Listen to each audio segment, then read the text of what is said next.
warahmatullahi wabarakatuh. Ketemu lagi sama aku Cindy Novita Anggrani. Terima kasih sudah klik video ini. Oke, untuk hari Kamis ini aku akan membahas tentang asal muasal hantu-hantu terseram di Indonesia.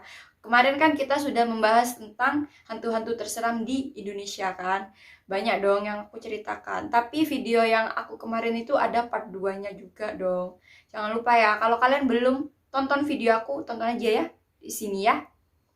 Kalau kalian belum subscribe, tolong ya bantu-bantu agar channel aku bisa berkembang lagi. Oke? Bantu ya agar aku sampai 100 subscriber karena aku masih 77 subscriber. Tolong ya guys dibantu. Oke? Terima kasih ya yang sudah subscribe. Oke, jika kalian penasaran tentang hantu-hantu yang aku akan ceritakan ini, langsung aja ya kita masuk ke ceritanya.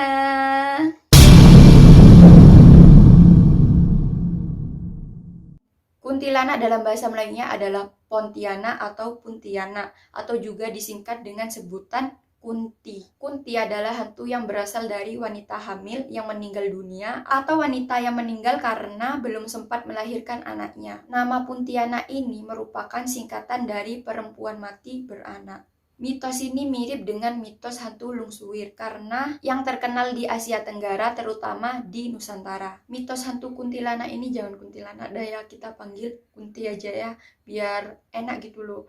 Kalau manggil Kunti takut ada yang muncul nanti kan nggak lucu guys gitu loh. Panggil Kunti aja wes ya. Kunti sejak dahulu sudah menjadi mitos yang sangat umum karena dibawa oleh imigran-imigran dari Nusantara. Kota Pontianak mendapat namanya karena konon Abdurrahman Al-Qadi, pendiri Kesultanan Pontianak, diganggu hantu ini ketika akan menentukan tempat pendirian istana. Umumnya Kunti digambarkan sebagai wanita yang cantik berambut panjang dan memakai baju serba putih.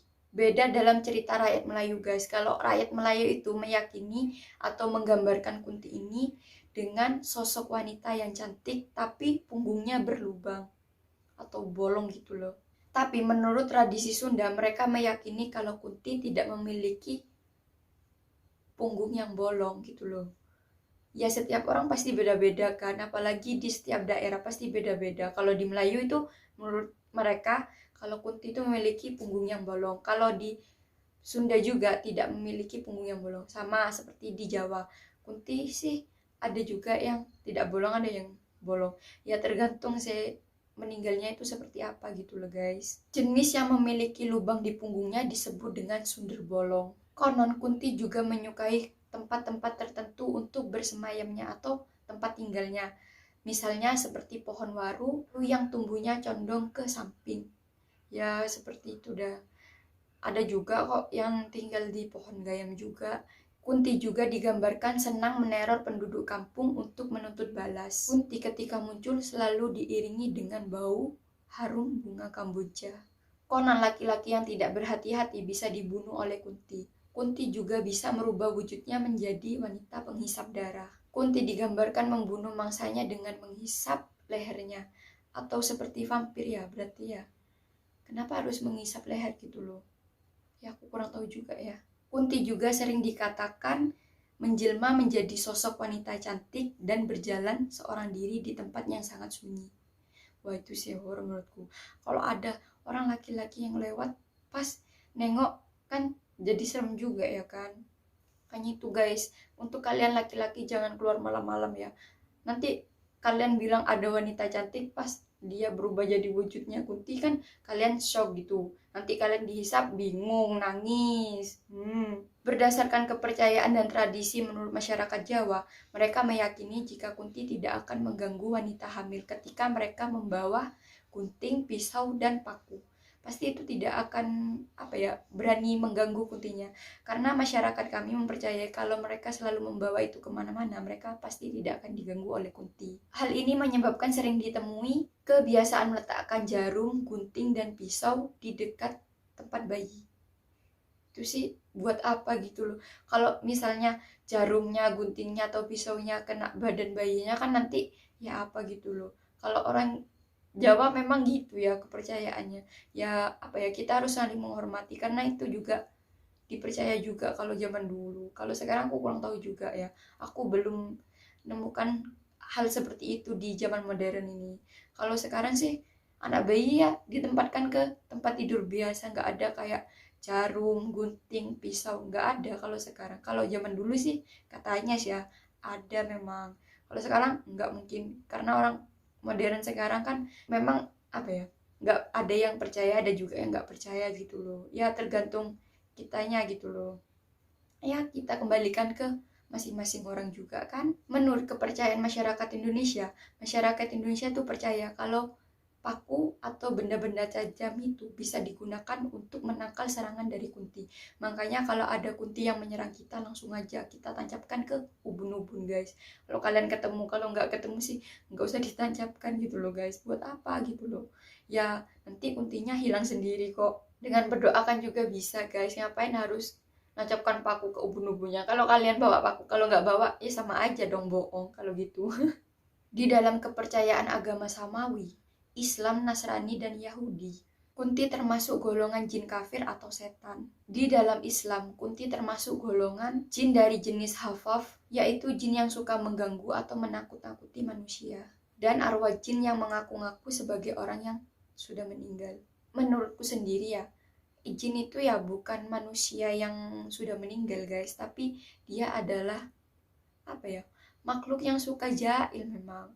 Kalau mereka gabut ya gabutnya mereka nggak teli guys, nggak teli tuh kayak ganggu. Tapi jin atau setan itu yang mengganggunya di rumah itu minimal sih 3 kali. Kalau lebih dari 3 kali mending kalian usir aja gitu loh. Kalau mengganggunya cuman seminggu sekali dah nggak apa-apa, kan wajar. Setiap rumah itu juga memiliki jin juga. Di rumah itu minimal 3 jin kalau nggak salah ya guys. Kalau aku baca-baca dari Google dan aku sharing-sharing tuh minimal 3 yang aku tahu loh ya. Kalau yang lain aku kurang tahu. Kalau kalian memang tahu bisa komen di bawah, oke? Pocong adalah hantu yang berwujud seperti guling. Di Malaysia, hantu ini dikenal dengan sebutan hantu bungkus atau juga dikenal dengan hantu kafan.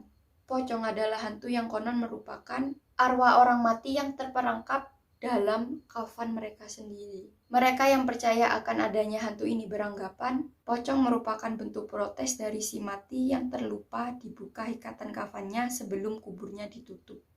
Kita jangan panggil pocong ya guys, kita panggil poci aja ya, biar apa ya, biar aku gak merinding gitu loh. Panggil poci aja ya. Meskipun poci di film-film digambarkan sering meloncat-meloncat, tapi nyatanya ada juga yang mengatakan jika poci itu melayang, nggak meloncat-meloncat guys. Kan kalau di film-film kan mereka susah dong kalau nggak melompat-lompat, kan mereka juga manusia jadi jalannya meloncat-meloncat gitu loh. Kalau aslinya sih poci nggak nggak meloncat-meloncat guys, ada yang melayang gitu loh, nggak meloncat-meloncat intinya, nggak kayak di film-film dah intinya. Makanya keadaan inilah yang membuat orang-orang tuh bingung mana poci yang sebenarnya dan poci yang palsu gitu loh.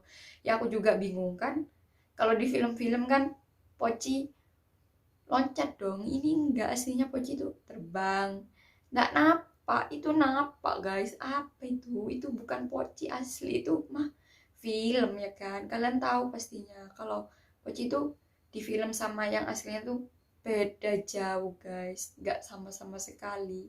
Wujud poci ini memiliki wajah yang gosong dan mata yang menyala, dan ada juga yang memiliki muka yang rata dan memiliki lubang mata yang berongga dengan ditutupi kapas dan wajahnya pucat.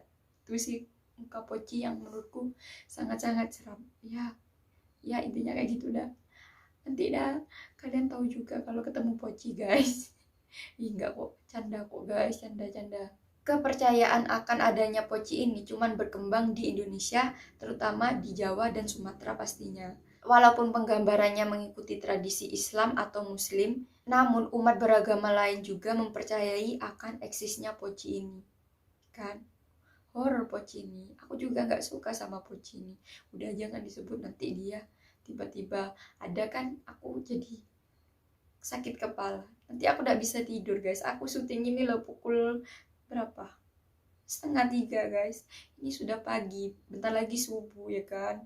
Udahlah, jangan bahas poci ya, yaudah langsung biar cepat gitu loh. Aku takut juga loh, merinding ini loh. Di berbagai daerah Indonesia ada macam-macam versi untuk poci ini, yaitu salah satunya ini, poci plastik, yang konon pernah menggegerkan warga Jakarta. Cerita poci plastik ini muncul karena ada kisah, yaitu seorang wanita yang hamil dibunuh oleh pacarnya. Ketika sedang diotopsi di rumah sakit, tiba-tiba darah meluncur dari tubuh wanita itu. Kan wanita itu sudah meninggal kan guys, tapi itu ya enggak, darahnya itu enggak henti-henti. Makanya sama apa ya, karyawan di rumah sakit itu dipasangi plastik tubuhnya biar darahnya itu ya nggak kemana-mana gitu loh. Kan apa ya, darahnya sudah nggak ngelucur lagi kan, dia itu dimakamkan. Tapi tiba-tiba arwah wanita itu ya tiba-tiba bergentayangan, karena mungkin apa ya, jasadnya kan dibungkus apalagi nggak dibuka, makanya itu yang mengakibatkan wanita itu bergentayangan gitu loh. Apalagi ini dibungkus plastik guys, bukan pakai kain kawan, plastik. Baru kali loh. Warga percaya bahwa kemunculan poci ini karena jasad wanita itu ingin dibukakan ikatannya dari plastik itu, makanya arwah wanita itu bergentayangan guys di desanya.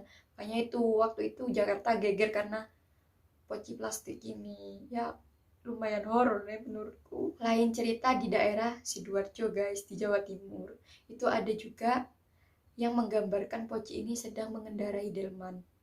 Kan horor semua kok, gak ada yang gak horor menurutku malam ini. Aku kan jadi takut guys. Penduduk Sidoarjo menyebutnya dengan andong pocong. Kisah ini terjadi pada tahun 2007 sampai 2008 guys. Setiap malam hari warga Sidoarjo itu selalu diganggu oleh poci ini. Setiap malam mereka selalu mendengar suara delman dan ada ketukan juga. Pasti orang Sidoarjo itu pasti takut ya. Kalau aku tinggal di sana juga yang nggak berani keluar aku lah guys. Kalau sudah maghrib ya diam di rumah, mending di rumah ya kan, daripada ada apa-apa kan ya. Nanti kan orang tua bingung juga gitu loh. Menurut warga setempat, asal usul poci ini karena kematian dua pengantin baru yang tidak direstui dan mereka kecelakaan waktu mengendarai delman guys. Kasihan kali lo ya. Ada juga yang mengatakan jika arwah hantu ini merupakan apa ya, kayak orang yang menganut ilmu gaib gitu loh di desanya. Makanya poci ini sering mengganggu warga di desa itu. Tapi kalian tahu nggak guys, kalau poci itu ada dua macam guys. Ternyata ada poci yang biasa dan ada poci yang merah. Pasti kalian taunya yang poci biasa kan guys. Tapi aku ini dapat ya dari Google, kalau ada dua macam poci, ada poci merah dan ada poci putih. Aku barusan tahu setelah aku baca filenya aku sendiri nih. Makanya itu aku emang ada poci merah gitu aku guys. Maaf ya guys kalau suaranya aku agak pelan karena aku ini perasaannya agak gak enak gitu loh. Makanya aku agak pelan, tapi aku ini takut lah aslinya. Tapi buat kalian apa yang enggak sih? Aku kan sayang sama kalian. Poci merah bisa dibilang poci yang sangat apa ya, memiliki reputasi yang tinggi dan keagresifannya. Karena poci ini dikatakan lahir karena seseorang yang memiliki dendam atau memiliki apa ya, amarah karena matinya itu seperti apa ya, tidak layak gitu loh guys. Makanya dia itu kayak memiliki dendam tersendiri. Warna merah poci ini dikaitkan dengan marah dan dendam sebelum apa ya, kematian orang ini atau sebelum dia hidup gitu loh. Sebelum dia mati, sebelum dia hidup, sebelum dia mati. Poci merah ini sering diyakini atau digadang-gadang bisa menyerang manusia tanpa diprovokasi sama sekali. Kan kalau jin lainnya kan pasti ada provokasinya. Kalau ini enggak guys, langsung menyerang manusia tanpa diprovokasi, tanpa melihat orang itu siapa gitu loh. Karena sifatnya yang ganas dan berbahaya, banyak orang yang meyakini kalau poci ini adalah raja atau merupakan orang yang berkuasa dari semua poci-poci di dunia ini. Kayak itu, kalau kalian ketemu poci merah hati-hati ya guys, takut ada apa-apa sama kalian gitu loh.